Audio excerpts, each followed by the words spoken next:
their team. So anyway guys, welcome back. This is the Gigabyte Dota Masters. I'm Triforman. Casting with me is of course Gods from Absolute Legends, and right now you're watching Giggles on the Radiant side versus Ice.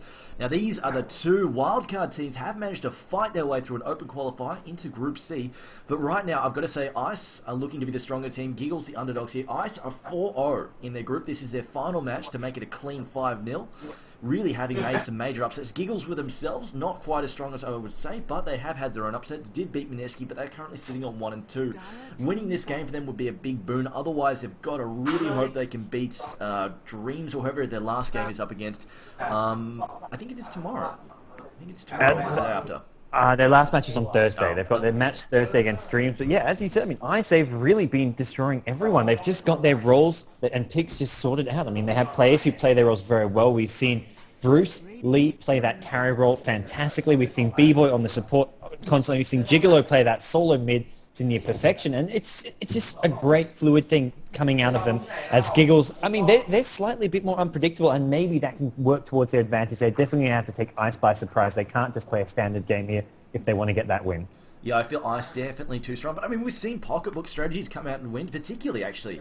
What was that? That was LIG versus Orange. That was an amazing game. Did not see that Lycan creep skip coming, but it worked really well. And you say they have practiced a few times, but it's definitely not something they do very common. But if they can bring out something really crazy like that, that just suits the heaters at the moment, and they can take advantage of a weakness, they really will have a good chance of shutting down Ice. But right now we've got Leshrac, we've got Chen banned, the Brewmaster banned, Darkseer as well. Dar do have the first pick, so I'm expecting to see the Lycan as a final ban there for the Radiant side, although Ice might decide they want to ban him themselves if they're not planning on using him, so we'll see, we'll see. But yes, pretty stock standard ban so far. Yeah, more or less pretty much standard stuff. Lycan is a hero that, since getting through, has been winning quite a number of games. Invoker's still in the pool as well. We'll have to see what these two teams want to ban out. And definitely, I mean, even banning out heroes like Morphling and Anti-Mage is maybe a possibility against a team like Ice, as they do use those very, very well as Prophet. The last ban for Ice, so they're definitely leaving things open to pick up some of those carry heroes they like to use. The Morphling, the Anti-Mage, and we'll see just what they want to get. We even saw a Sieging Destroyer in their last match, I think it was. Yeah, I think it was Destroyer. Yeah. But yeah, we've seen Bruce Lee really kick some ass, as Lycan actually sneaking through the final bandit for Giggles, deciding to get rid of the Silent Bear instead. Interesting. Well, they've got, if they want the Lycan, it is right open to them right now, so they could grab it up. But I mean, then again, we've seen Lycan only win 1 game so far in the GDM. In fact, despite being picked, I think he's been picked 4 or 5 times, but has only won 1 of them. So we'll see what they can do. Orange being that team has actually managed to restore our faith in the Lycan, but win run of the first pick here for Giggles. They have 1 more before switching back over again. What will they grab? Just deciding to go safe. I'm almost thinking maybe another sort of flexible hero, seeing as they've grabbed the win runner first, or maybe they'll just decide, you know what, let's just gun for it. Let's grab this Lycan. Why not? We've got such a powerful hero left on the board. No, Earthshaker. Oh, well, I mean, then again, Pretty Little Ice not here, so we're not going to get that excited over it. Yeah, it's going to be played fairly standard, I think, here without their normal captain in the drafting, as we see. ES, yeah, I think it's just going to be a standard ES, put in a sort of defensive lane. And as you said, I mean, Giggles going very safe here with these picks. I mean, Lycan, I mean, sure, it's something a bit more aggressive, but at the same time, it is a very strong hero. And I'm surprised it's not being picked up here. We'll see whether or not Ice want to get it. We haven't seen, it's probably one of the few heroes we haven't seen them use as a carry. I mean, they do love to pick up those hard carries here, but I think it doesn't really fit their style. They like to get that farm up. They don't really prioritize pushing down towers as much as other teams. So maybe they'll just sort of hold out or even go for a hero like the Morphling here. Okay, someone's complaining it's a little bit too loud. A lot of people saying, I will just turn it down just a tad. Just a tad, that should be okay. Let me know if anybody else has audio problems. It should be fine. Now, it has been turned just a little bit. But Invoker, the first pick for Ice. Going to see what they can do with them. I'm kind of almost expecting Gigolo to run that Invoker, because I'm thinking he might be a solid. But then again, you know, there's a lot of things they could do with Invoker. Invoker, one of those heroes, also very flexible. So there are many ways that they could run him. And Anti-Mage, alright, so Bruce Lee going to kick some ass with that Anti-Mage. Will be the expected. Well, I am really expecting Bruce Lee to take it, just because he seems to be their dedicated carry player. As I just noticed, some people are new, just noticing the Fap Glove. Tidehunter, no. Tidehunter. Alright then. That's something a bit different. I mean, they've run the Anti-Mage quite a lot, but yeah, Tidehunter has not been seen on that, for example. I'm a bit surprised to see him pick it up, because it doesn't really lane all that well with an Anti-Mage. So I'd imagine those two heroes you don't want to put in the same lane, unless Tidehunter's doing a lot of pulling just to get those levels and a bit of farm. But it's quite likely we'll see maybe some dual lanes coming out with a dual lane mid with the Anti-Mage and maybe a dual lane top with the Tidehunter, then Invoker could go as that side lane solo, but it's not the strongest of lanes. I mean, bit of an unusual pick. I think they just wanted to have that big AoE team fight when they saw Giggles pick up the ES themselves. Yeah, well, they decided to grab up the Night Stalker on Giggles' side, so they're going to have some pretty good early firepower from also someone who can hopefully put the shutdown on Anti-Mage. Anti-Mage will really need to worry about him just because that silence and then just a slow will be enough to bring him down with a little bit of help. I'm almost wondering if we'll see something like a CM, just a good range control hero, and then probably see Titan to possibly just roam a bit more, just try and put pressure around the map. I think that's a possibility. I mean, maybe they'll try and farm him. I don't know. We'll see. I mean, Tidehunter is still kind of flexible. They could do a few things with him. Or we might see a Lich, and they might just go, you know what, Lich, dual lane Lich, Anti-Mage, and mid, because that'll have two advantages. One, it'll get Anti-Mage away from any powerhouse side lanes. Two, it'll put him in the mid, and it will force Giggles to double up and just slow down their Night Stalker's levels if they have to double up in that mid. And, I mean, the other thing, of course, I mean, then if they rotate the Tidehunter to the side and they have like a CM or something there as well, they could have a decently strong side lane, because, I mean, Tidehunter is still pretty scary in the early game, has a lot of nuke. Paired up with a good strong hero like CM, could bust down a few heroes. And we do see Ice banning up the Shadow Demon. I'm a bit surprised it wasn't actually picked up. Shadow Demon is just so nice against the Anti-Mage, although we've seen Ice just decide, okay, you've got Shadow Demon, we're just not going to level up Mana Break. And it sort of negates that counter to some extent, although it does force Anti-Mage to focus more on farming, not on looking for some kills, looking to be a bit more aggressive with the Mana Break. And we see some more support heroes being banned out. The Venomancer, no surprise there. Giggles, they don't really have any ranged support heroes. You'll likely see them look to go for something like a CM here, maybe even the Lich. As maybe we'll see one of those two heroes being banned out here. And Ice banning out the OD here, I definitely agree with that ban. It's a nice counter to that Anti-Mage. Yeah, I'm not too surprised to see the Venomancer get banned. Also, just because Ice, they have run him, and I think they've run him almost as much as they've run that Morphling on Bruce Lee. They've run that Venomancer. B-Boy goes for that Venomancer as much as he possibly can. Seems to be pretty much his favourite hero ever. And in this lineup, I mean, it wouldn't be that bad. It wouldn't be that horrendous, but you might see. I honestly feel like they want sort of those really good long-range, strong support heroes. I would be honestly be very surprised if we don't see CM get picked up this match, just because she's one of the better supports left on the board.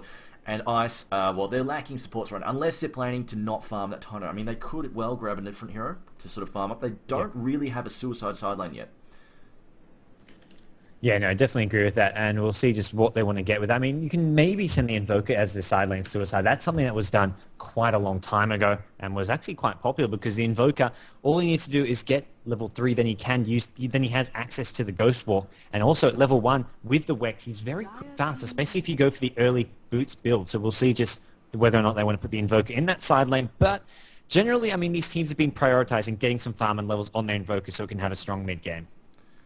Yeah, well, I mean, yeah, we've seen, I've even seen, going back to Dota 1 cards, I've seen Invoker tri-lanes, in fact, and they sort of do work. Oh, wow. Yeah, I mean, well, basically, so it starts up as tri, and then they break, and once they assert dominance, Invoker's left alone, and they just sort of roam, pull creep, that sort of stuff. So, you know, your general sort of look after the carry sort of thing, don't sap his levels too much, because he doesn't need that much support. They just want that early, just a couple levels, just for the first couple levels, just to annoy that solo hero, the suicide slot, and really just drive them back, and they break off and go and help out other lanes. But I haven't really seen that in Dota 2 as of yet. Haven't really seen that in Dota 2. Enigma, though, the final ban there for Giggles, getting rid of him, getting rid of some decent lane control, suicide pushing. They've got Windrunner, decent suicide hero there. I'm expecting her to solo that side lane. I'm honestly not sure where they're going to put the ES yet, but the ball is currently in Ice's court. Now, what are they going to grab? I do think that they want some I really do think they want at least one good support in there if they're planning to run Tidehunter as a support. I mean, they could even just have, there we go, Crystal Maiden has been picked up. I would have been shocked if she didn't get grabbed up there, just because she's really just such a strong hero. Strong support hero, and the fact that she has lots and lots of just huge threat value in the lane. Yeah, no, I like the CM pick. Can easily lane with the Anti-Mage there. I'm wondering just where they're going to put the Tide, in fact. I think putting the Tide in that trial lane is a bit unnecessary, unless they're expecting for it to be trial lane versus trial lane. And we'll see just what they want to do here. Whereas Giggles, I think it's quite, I mean, you say, yes, I mean, he can go anywhere. He could go bottom in a trial lane, but it's quite likely we'll see some dual lanes come out with Giggles. They can send the ES top to sort of back up the winner. The Night Stalker can go mid. And these last two picks can go to getting a strong dual lane, to go to that bottom lane. Maybe some kind of carry potential, something that can beat the Anti-Mage late game. I'd love to see a Morphling pick here. They could go with something like a Morphling with another support hero at bottom. Maybe like a Morphling Witch Doctor. We'll see just what they want to do. Even just putting a solo Morphling with an Enchantress coming out of the jungle with an ES, maybe backing him up as well. And then they can go with that Windrunner as a side lane solo. I think Morphling could be a very strong hero here to sort of deal with that Anti-Mage later on in the game. And they're going to go with the Vengeful Spirit. So morphling, I think it still works. Fair enough. Well, I mean, we've seen VS and ES. They work together really well. They're two usual suspects. Just good setup, good stuns, good nukes. So would not be surprised to see them cause a lot of havoc early on. One more pick here for Ice. I'm really feeling that Crystal Maiden and Tide are going to support together, and we're probably going to see, I think, a last pick of some kind of hero that can take either the solo lane, or I mean, then again, 10 seconds remaining. they might. I mean, Invoker can at a pinch. They might try and throw him up against a single lane if they can possibly find one for him. I mean, he could solo mid. They could just sort of dual lane. They could pick up another really powerhouse, sort of another powerhouse hero to sort of go with Tide. Although then again, they don't. Ooh, just wondering what they could pair with him. They don't have that many good ranged heroes left. Sand King? No, I'm thinking probable tri-lane then. No, maybe Sand King. Okay. No, maybe Sand King.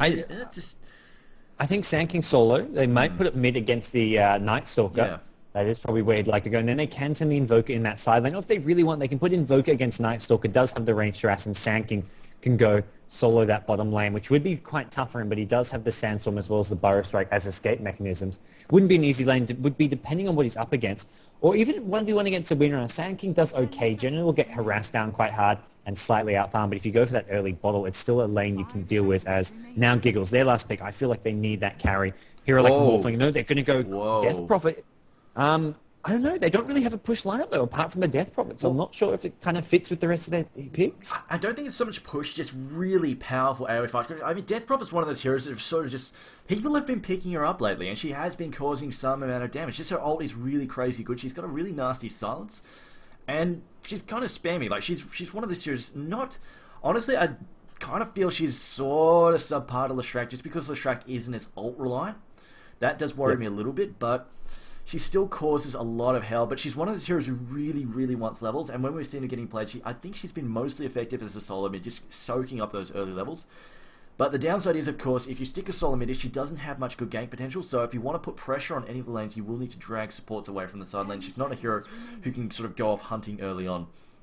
So we'll see how she works out, and where they actually plan to put, I mean, maybe they're planning to sort of try and, I don't know, maybe they're planning to solo the Baron on mid, and then just have her getting sort of early supported by the two, like the VS and the ES, and then break them off just to do a lot of ganking after that. Which, I mean, they could. I mean, come 6 minutes, like, I mean, they can break off about 3 minutes, help out the mid, just put a lot of pressure on mid, and then they can all break off and just cause a lot of hell at 6 minutes, do a ton of ganking. So maybe it'll be more a gank-oriented lineup with a bit of good team fight potential between the Echo as well as the Exorcism.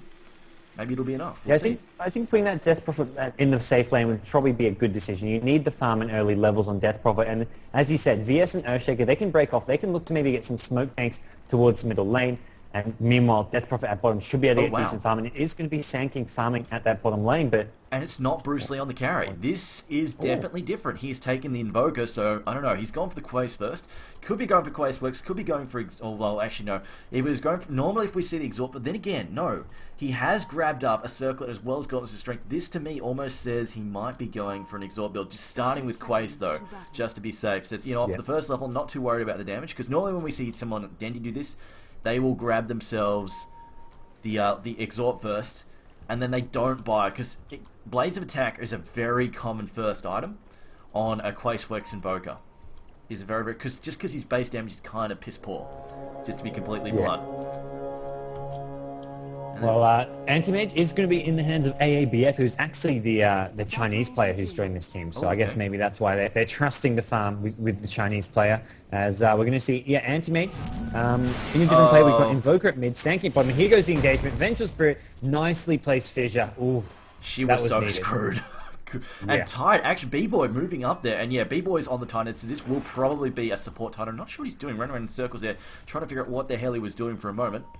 And what have we got mid? Balinar will be mid, and actually solo Crobulus bottom, which, I mean, she can handle this. She's up against a solo Sand King, so she doesn't actually need any help in this situation. I think what they've done is smart. Put the supports up top, help out the Windrunner, and put some pressure on the Anti-Mage. I think this is smart from Giggles. Very, very clever. Yeah, the Crob should be able to outlane the Sand King. Sand King does have a lot of regen, has both 2 Tangos and a Salve, and will be getting spammed up a fair bit, but top lane, this tri-lane, the ES, the Vengeful Spirit, and the Windrunner, the Tri-Stunners, that's a great way of stopping an Anti-Mage from farming. Anti-Mage who's already going to be eating up that regen nice and early on, has gone for the poor man's shield, but that's only going to block so much damage. Yeah, and actually the supports, all the supports currently skirmishing in the woods, just sort of trying to zone each other out, just moving out, going, no, I'll fight you, no, I'll fight you, so you should better back off. And B-Boy could be in a little bit of trouble. I mean, he's relatively isolated. See, this is what I'm worried about. The three-man gank incoming. The Fissure could block him off. Multiple stuns. B-Boy realizes he's in a whole lot of hell, although he moves down the ramp. And that's actually a good move from him, dropping down that ramp as quickly as possible, just because it's hard to get a proper Fissure angle on that. Plus, he really runs the problem, like the risk of blocking off his own team from being able to set up that gank. So good retreat there, going down the ramp, rather than trying to retreat up near the trees where it's easy to block towards his teammates. Meanwhile, Windrunner will just try and cause some pressure on this anti-mage, but he's doing okay for the moment. Yeah, for the moment he's not getting pressured too much. Nightstalker at mid has gone for the early snout shield. That's going to help him out a bit against this Invoker harass. And now we're going to see Gush in on the ES. Pops a figure, hits all three. Nicely placed, but the CM, the Frost Nova, is going to come down. Frostbite is also up. CM is going to be looking for this kill, and I think we'll be able to just get it here. There's the Frostbite. One more right click. Down goes ES. First blood for Ice. When picking it up, and now Antimage taking a lot of damage. Needs to be careful. The Blink's on caught. What a shackle shot. As Vengeful Spirit may just survive. Oh, the last hit from the Tide. There's a Fissure. Tide will go down. Antimage surviving as well. That's important, but Antimage, very low on HP, does not have any HP regen left. Yeah, I was about to say, wouldn't have been quite enough. A Power Shot almost could have killed him there. Would have dropped him about 10 health just because of the innate magic resistance. In fact, what build is he going for? He's gone for 1 in Blink and 1 on the Mana Break as Giggles call a pause from it. Meanwhile in mid, Nightstalker 7-0, Invoker 12-3. This is to be expected just because he's got Cold Snap. Yeah. And he hasn't actually got Exhort. He's gone for 2 in Quace at the moment. Interesting. Interesting indeed. I suppose he's just trying to buff up that Cold Snap. But now, just because early game, that Cold Snap is going to do a lot of damage against that Nightstalker. Yeah, the Cold Snap means whenever he goes into last hit, he can take maybe 2, 3, 4 right clicks. Although, going for this sort of Gauntlet Strength plus Circle, he's not doing massive damage. He's got 2 into Quas already. And we are going to see just how this... I think the important lane is going to be this top lane. They've done well already. I mean, sure, Ice are up 2 kills to 1, but I actually think Giggles are not in that bad a position at top. They forced Anti-Mage to go for a Ring of Regen. He's not going to be rushing that Ring of Health because he was so poor. He only had 500 gold, and he was on red HP. CM actually salved him up. So CM's using Regen to heal the Anti-Mage, and Anti-Mage's buying a cheap item, which is not quite what he wants to go for. He wants that Ring of Health, but he's not going to be getting that for a while now. So I think Giggles are actually looking okay in this top lane, despite giving up the first blood and losing 2 kills. Okay, Empathy is actually asking, how did Anti-Mage afford a Poor Man's Shield, an Iron Branch, and 3 Tangos? Now, this is very common. You will see this on Anti-Mage. Anti-Mages a lot. The fact they will go for they'll spend all their money on the Poor Man's Shield and the Iron Branch, and then somebody will pull them Tangos. They will just... One of the supports will go, here, have 3 Tangos, and you just start off with that, and they hope that they can get them that early regen item, which in this case, like Goz just explained, the early amount of aggression they threw on this Anti-Mage has really screwed him over. The Ring of Regen too, what is he going to... Like, I mean, that really doesn't build into anything he wants. I mean, like, Vlad's is nice on the team, but you don't want to make it your first item on that Anti-Mage. Really want to be getting into that Battle Fury or the Vanguards or something. Yeah, he's not going to be making much of this Ring of Regen. We're not going to see anything like a hood on him. I'd be very surprised. It's just, yeah, he can turn it later into that Vlad's, but that's not going to come until after his Treads and probably even his Vanguard as well. I don't think, against this lane, he's not going to be rushing that Battle Fury. It's just too tough a lane for him.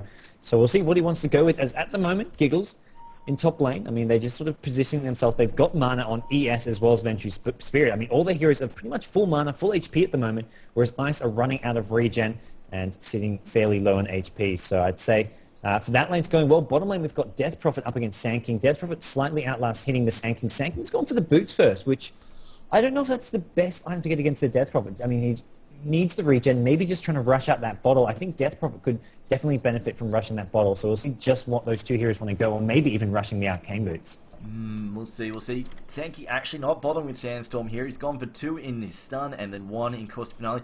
Death Prophet also not bothering with the Silence. She has gone for 2 in Crypt Swarm and then 1 in Witchcraft. So both of them just trying to get their nukes just as much damage as they can up and running. And I mean, I'm not too surprised to see the 1 in Caustic Finale just because it's really useful. It's one of those things, if you're in a fight, and like you're about to use a Burrow Strike, just pop a hit on a creep and then Burrow Strike through. It actually causes a fair amount of AoE damage. Can be enough to finish stuff off. Up the top lane, Inner Shaker with wards. Windrunner still working on her items. In fact, she hasn't picked up that Bassi yet. She's saved at 500 gold. Hasn't gone for the quick Bassi. They haven't got a courier upgrade though. She might just be waiting until she can get up to that side shot to pick up the Basilius. Bottle coming out into the mid for Nightstalker. He has managed to pick that up. Invoker, however, saving up his cash. I would not be surprised to see him just sort of rush his phase boots just because it adds a lot of damage for him. As Brown gets so bored he starts playing noughts and crosses. Anyways, the game is going to be paused. We're going to see just what Ice are going to do to react to this aggression at top lane. I think they're going to look for some creep pulls here. They haven't actually blocked this creep pull. It's a bit safer. They can pull the lane back because right now Antimage farming against those 3 heroes is not the safest option. As yep, he is going to get that creep pull happening. And even the CM Tide, they're actually going to leave Antimage at the top. So they're saying, okay, this top lane, we can't help the Antimage up at that much right now. But if we can get a kill in this mid lane, it'll definitely help us in the long run. Invoker can maybe sort of provide some backup to top lane a bit later on. Yeah, they've got the smoke in there. And oh, Nightstalker's burned through his regen now. And of course, he's not that quick. So they should be able to... I mean, you saw how much damage Bruce Lee just did with that cold snap. If he drops another cold snap on him, they could definitely clean him up. Although they might be playing to swing around from behind. Sand King even finding himself an invis. But I mean, they're wasting time at the moment. I really think if they're going to do something, they should just go and just make a move. Swing in from behind or whatever. Or even just go bottom and try and take that. I know this is going to move in now. This will be enough. The Crystal Nova going down. The Gush as well. Nightstalker should walk away unless he can just get uphill. No, he gets hit by the Frostbite and brought down. Fortunately, Nightstalker just getting a little bit too close and paying the price. And there is more and more gold from Invoker. About 200 gold away from phase boots, if that's what he's going for. We will see. Unfortunately, this gank, though, allows him to put more and more pressure on Anti-Mage. Like, he's looking nearly 4 minutes in only 10 CS. He is definitely struggling just a bit.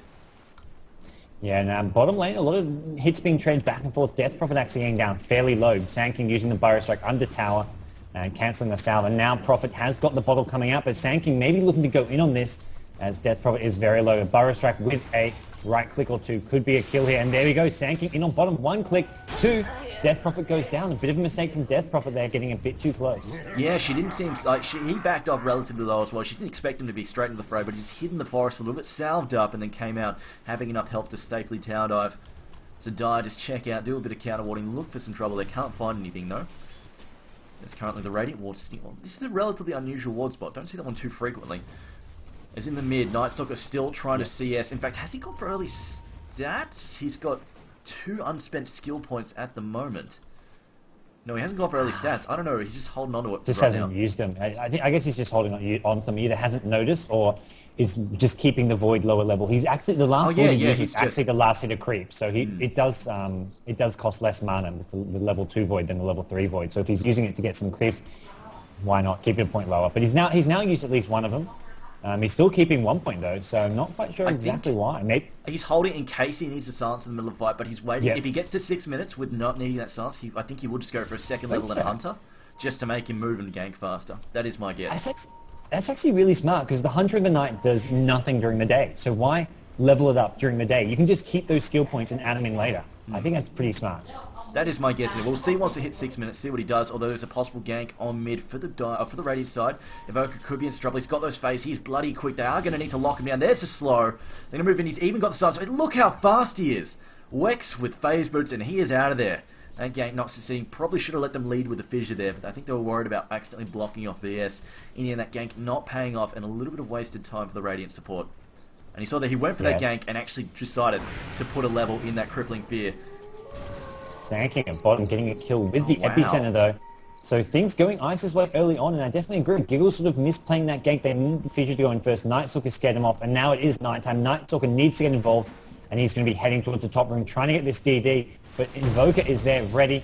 ES actually, oh no, where does the DD go? Looks like it gets destroyed, and now Nightstalker trying to save this ES. ES will go down. Nightstalker's still on the chase, looking for this Invoker. He has got the point in the silence. He's got 2 points in crippling fear, in fact.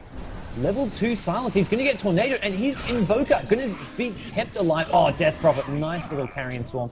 Gets the kill on Invoker, but still Nightstalker going down right away when night begins. Not a good start. I feel the second level in Crippling Fear was probably a misclick. I don't think he would have gone for that legitimately, as mass stuns incoming. The Fissure is here. Burrow Strike is here as well, but none of them going to be able to get the shot off. And oh, good dodge there from Wenz. Very smart play.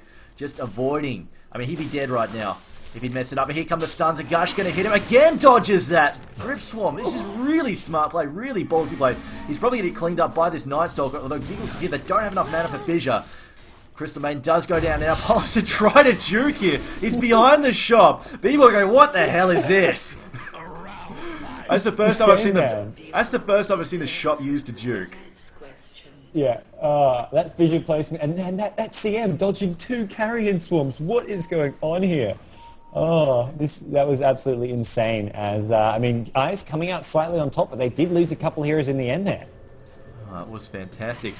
Yeah, I mean, I really thought Crobulus was going to go down. I didn't think she'd get out alive. However, Anti-Mage has also picked up a Ring of Health. Looks like he's managed to sneak in a little bit, but he's caught up. It's just a second as you take off that pressure, and Evoker takes out Nightstalker again. This is not good. I mean, for all the early pressure that Giggles have put on that top lane, unfortunately, their other lanes are not doing fantastic right now. And because they're pulling away pressure from this top lane, it's just giving Anti-Mage time to catch up. He might be I think he's going to be on target. 50 CS in 10 minutes. He's got 2 minutes to pick up 10 CS, and I think he can manage it. He should be just fine, I think. And this is the issue. As soon as you draw that pressure away, they can just catch up so damn fast.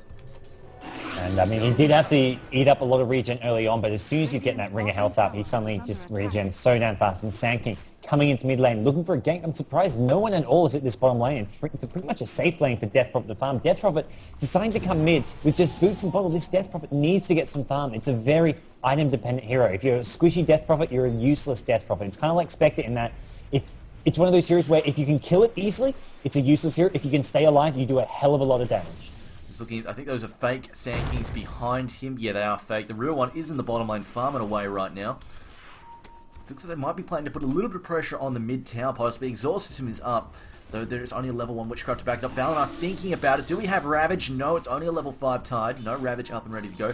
Epicenter is up, though. The port in the bottom. Windrunner going to take the bottom lane. And Anti-Mage free farming top now. This is a bit of a problem. Anti-Mage did scare Windrunner away from that top lane, and now he's being left alone to free farm. This could be a serious issue, unless the Radiant team can start knocking down towers, but they're being held off pretty effectively. Like, they're not... The problem is, like, they could try and use Exhaustion to push towers, except Death Prophet is so damn squishy. She hasn't got her early defensive items up. Radiant's top tower is under attack. I think this is going to be a massive issue for him. I mean, needs to get up a Vanguard or something just to give some survivability. And she's just completely left this bottom lane. It's actually Windrunner who's taken over. Windrunner getting picked off by the Sand King.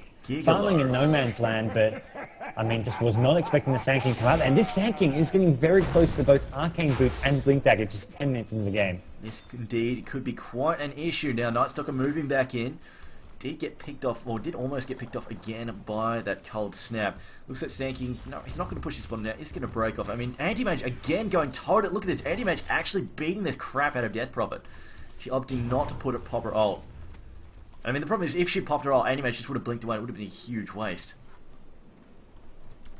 Yeah, and he's actually going for two in blink. He's actually maxing blink, but I think he's actually put some of the stats. He's got a good 3 points into stats, so it's not quite the full-on build we've seen from some of the players such as Burning, where they'll get 5, at least, I think it's 5 or maybe even 6 points in stats. They'll only keep 1 on each. He is getting the level 2 blink. He's got 3 in stats, so he is getting some survivability, trying to rush that Battle Fury up, and the stats will give him the HP and survivability he needs to help go that build. As meanwhile, mid lane, Giggles is grouped up as 4. Maybe, their 5th hero, the Death Prophet, is at top, but Death Prophet does not farm well against an Anti-Mage. Anti-Mage can blink in, get a couple right clicks off, and Death Prophet will not be happy with this lane setup right now. Valinor moved in to take a run at Bruce Lee, but nobody backed him up, and it looks like there will be a Wex Quace Invoker. This is definitely a little bit different considering he didn't start for the regular items. Crystal Maiden trying to harass Nightstalker there. He's just going to screw up and going bottom. And yeah, this is a bit unfortunate. Nightstalker has had little to no effect. I mean, he's done nothing except die pretty much in this early phase, so it's a bit unfortunate that he really hasn't had the early pick back that he wants to. I mean, they've only got about a minute and a half left on the night time at best. If he can at least get this gang down on Anti-Mage, this at least would be useful. Might actually make some use of his time. But Death Prophet a little bit low, although right now she's popping bottled. Just trying to fill back up. And Anti-Mage realises there's trouble. I think he just managed to spot, possibly just managed to spot Valinor because he's backed all the way up. Or he might have been going back just, actually no, he picks up his broadsword, almost has the Bound of Fury up and running, only about 800 gold shy. It looks like they might just have to sell for Crystal Maiden. Throws down the void. Is there any backup here though? Doesn't appear to be any backup, and he won't have any mana for the second void thanks to Anti-Mage beating the stuffing out of him and stealing all of his mana. Yeah, absolutely. Right now, Giggles in a bit of a tough position here. Sand King at bottom is only 100 gold away from that Blink Dagger, up to level 10 as well. So just sort of 12 minutes in, we're going to be seeing a Sand King with level 2 ulti and Blink. He's doing better than anyone on this Ice team. I mean, in terms of farm, I mean, he's not as farmed as the Anti-Mage, but in terms of getting those key items up, he is going to be absolutely controlling this mid-game unless Giggles can really find some solution to dealing with him. Yeah, Giggles though has shown us he is a damn fine solo player though. Like every game we've seen, he has completely dominated whatever solo lane that they throw at him. And in this case, well, I mean, that was a relatively hard lane. I'm actually honestly quite surprised he managed to pick up those solo kills, because really, I don't think that Death Prophet should have gotten caught out quite as many times. Like, maybe once, but definitely not 2 or 3 times as he did. Anti-Mage now moving in again, because he's not scared of anything right now. He's got the backup. He knows there's only a solo Windrunner here. He's not worried at all. So just going to the tower. I mean, even tank tower hits because he can. He doesn't even care. He's like, yeah, you know what, we'll get this tower. Windrunner trying to move up, immediately getting gushed away, and they will take that tower kill. Reinforcements arriving too late. Vengeful Spirit is here.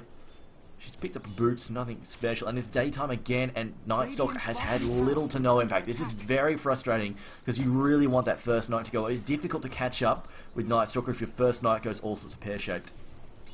Yep, and they are going to find him as well. There's the CM Sanctum. They're not going to use the epicenter here. They may actually have needed it, as it looks like they're going to try and turn this around. There's the Invoker. Tornado EMP. The EMP doesn't actually latch on because they were in mid-air, and CM gets taken out by an Earthshaker Fissure, as B-Boy coming in with the Tide does have the Ravage. Needs to get in better position for it. There's the Cold Snap down. Not going to have any follow-up. There's a stun and a Ravage. Sanking stun completely missing, though. But they will get both kills by the looks of it. They'll need a couple more right clicks. Invoker gets 2 kills. I think he was thinking about the EP, but broke off when he saw Death Prophet was on the way and figured, you know what, not going to get this off anyway. I will just get stunned. And it was the right call in the end, just backing up, going invis. I mean, even though he buggered up that, he did bugger up that stun. But I've got to say, good Ravage did set that up completely. In fact, it's only a level 1. Yeah, it is only level 1 Ravage. Tide still with very few items. But meanwhile, Anti-Mage again free farming up here. He's up to 87 CS at 40 minutes. He's definitely well on his way to a strong farm. In fact, let's check the GPMs right now. Well in Ice's favour. XP also roughly 7.5k, maybe nearly 8k. GPM though for Anti-Mage currently nearly just shy of 400. He's definitely doing extremely well. Currently though, Giggles all sub 300. This is not looking too good for them on the GPMs tab either. And Night Stalker under 200. He's sitting on 199. Definitely a very, very rough start for him. Yeah, both Night Stalker and the Death Prophet, 2 heroes who you need to get some. You need not. I mean, Night Stalker doesn't need a huge amount of farm. Death Prophet does need items. Night Stalker just needs to have a good early game. Get those levels. Just get some basic core items up. Get the Urn. Maybe get a Vanguard up.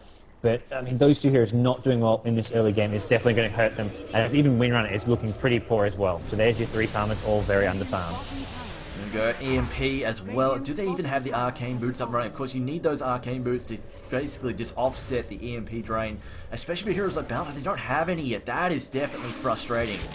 Heroes like ES, Windrunner, not Windrunner so much, ES, BS and Balnor, they really, really do not like that EMP. And having just 2 or 3, oh, the Epi, the Blinky and the Burrow Strike as well. Balnor will go down once again. Fissure going down. I feel like they could have been a slightly better Burrow Strike, but they really, really just decided, you know what, just gun. Just gun for the Night Stalker. Shutting down. Tornado going through. Doesn't connect.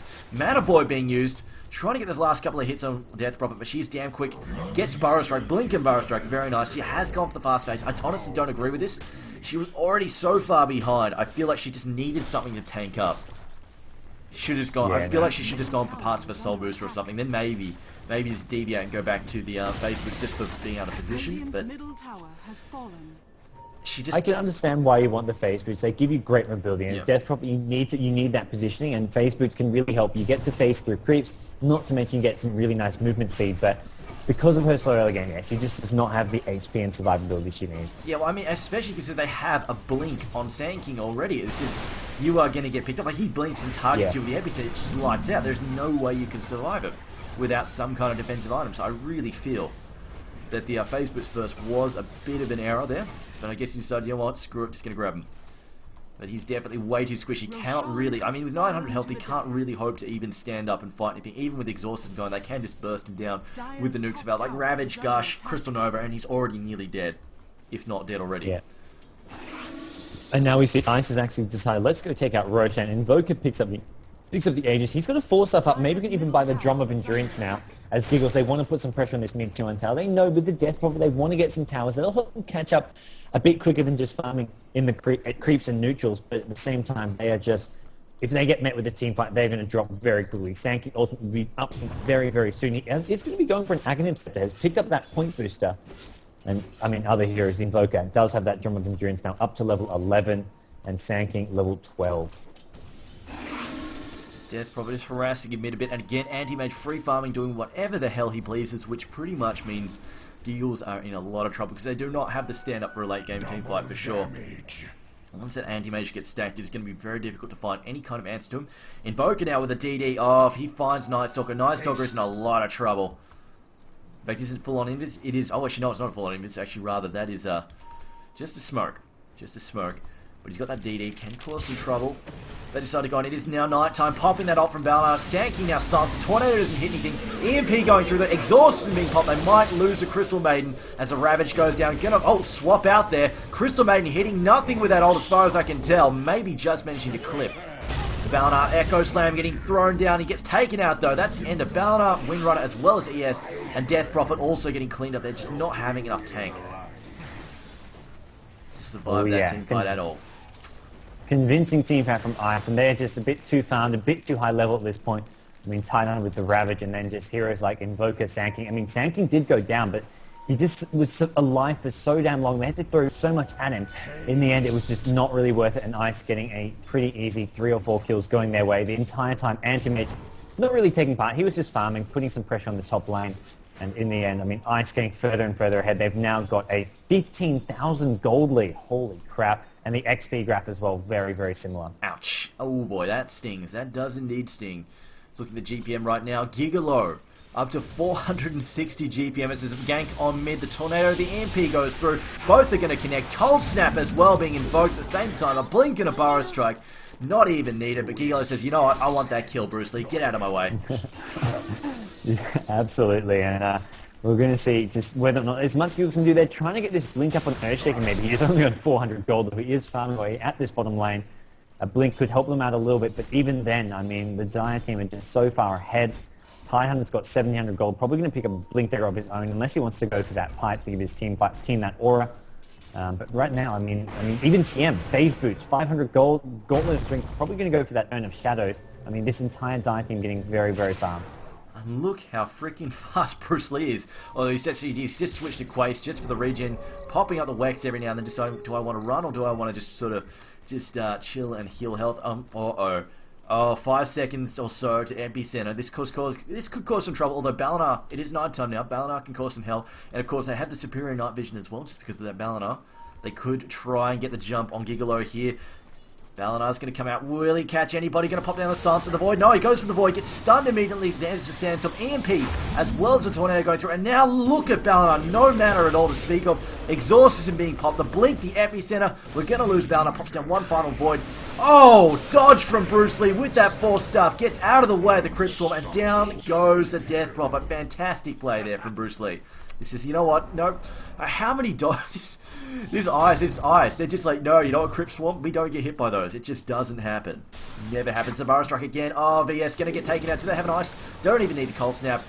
Whirlwind, the Tornado goes through, cleans her up. Triple kill for Invoker. Bruce Lee just too damn strong.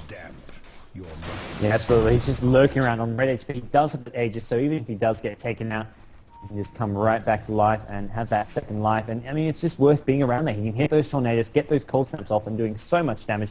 Meanwhile, Anti-Mage pushing away at top lane, has finished off his Manta stuff, as well as that Battle Fury. And they're just going to see, well, there's actually this ring he can pick up at top lane, but right now he's probably just going to keep on pressuring this top tier 2 tower while his team just seems to be 4v5ing at the moment. I've got to say, Ice looking so damn fine in this kind of form. Yeah, Blink in there from the Sand King. Was looking for a kill. Didn't manage to find anything, though. Blinking, hoping, of course, he doesn't have that much vision, so he's blinking, hoping to find something. Couldn't see anything, though, in the end. And Invoker just, doesn't even care he's low health. Just pops a Quace on, and he's regenning so much health. 17.1 a second. 21 minutes in. That is huge. That is a ridiculous amount of regen. As I saw a report out. Where did he go? Oh, he went back to base. Gigolo decided, I'm just going to go back and heal. Does he have his Arganims? Not quite. He's about 1,700 gold away from the Arganims. Anti-Mage has finished up a Manta style fish. Going to go down. Ooh. I know some people are giving Giggle shits right now. 4-star boy does get shackled though. There's the EMP again. No mana. The Night Stalker to do anything. Ravage gets popped. And Lewis Bruce Lee does not give a damn. He's still got the Aegis. Going to help run down the Crystal Main. Throwing in that Cold Snap. And she will probably go down. Does get cleaned up. Invoker goes down. But he's got the Aegis. He will be back up in a second. And now Death Prophet in a lot of trouble. Mana Void incoming. There we go. Cleaning her up. And like I'm going to say, guys, you are giving. I know some people are saying giving Giggles all this shit. Let's remember, though, they're not playing against Truff. They're playing against Ice, who are 4-0 in their group. And as you can see, they've got some pretty fine moves. They are a very hard team to beat. Oh, double ABF just jumping into the base, getting a double kill because he can. He's on a rampage just because he can. Yeah, and like you said, I mean, Ice have beaten Tongfu, they've beaten Mineski, they've beaten Dreams, they've beaten Big Plays. They have completely 4-0'd their group, and now they're 5-0 in their group. I mean, they beat Tongfu, one of the best Chinese teams, who are definitely no easy feat there, and here they are, in convincing fashion, destroying Giggles. Yeah, I mean, you got to remember, guys, there is no way. I mean, don't even sound better than these Giggles. They are a hell of a lot better than this. No way I could go through an open qualifier and get into a 5K tournament. Not a chance. Just keep that in mind before you give them too much crap. As Bruce Lee calls GG. In fact, they've called GG already. So this is game. And yes, Ice 5-0. Definitely looking fantastic. I cannot wait to see them match up, especially with some of the guys from Group B. I really want to see how they do, because I mean, we've got to throw it out. I've got to throw it out there. Mineski, especially during the early phases of this tournament, were playing with stand-ins left, right, and center, not looking particularly good at all. Dreams again haven't been particularly convincing either. Tongfu being really their only challenge in this group so far, I would say. Well, I believe that the way the playoff bracket should work, they're going to be first in their group. They're going to go up against the second place team from Group D, which could be World Elite, it could be Zenith, it could be SQL. So either way, I'd say it's going to be a pretty tough matchup. Anyway, guys, so thanks for watching. This has been Giggles versus Ice. Stay tuned, though. We have more games coming up right now. In fact, let me just double check. Bring up the schedule. I believe it's meant to start in about 15, 20 minutes, next match. May 14th, yes, is the day before Diablo 3. Stars Boba versus Orange, and yes, it will be kicking off in 20 minutes according to my clock. So guys, stick around. This should be a really good match. Of course, Orange showing us how damn good they are. Honestly, if there's anybody else really deserving of an invite to the Southeast Asian scene, I would say Orange are definitely on that list, on the short list for an invite to the International. They've already got it, man. Oh, they did? Oh, wait. Am I retarded? When did they get it? Yeah, they got it with AL when AL got theirs. Oh, maybe I am stupid. Yeah. I thought, no, wait, who was it? I concur. Who was it? Somebody I was thinking.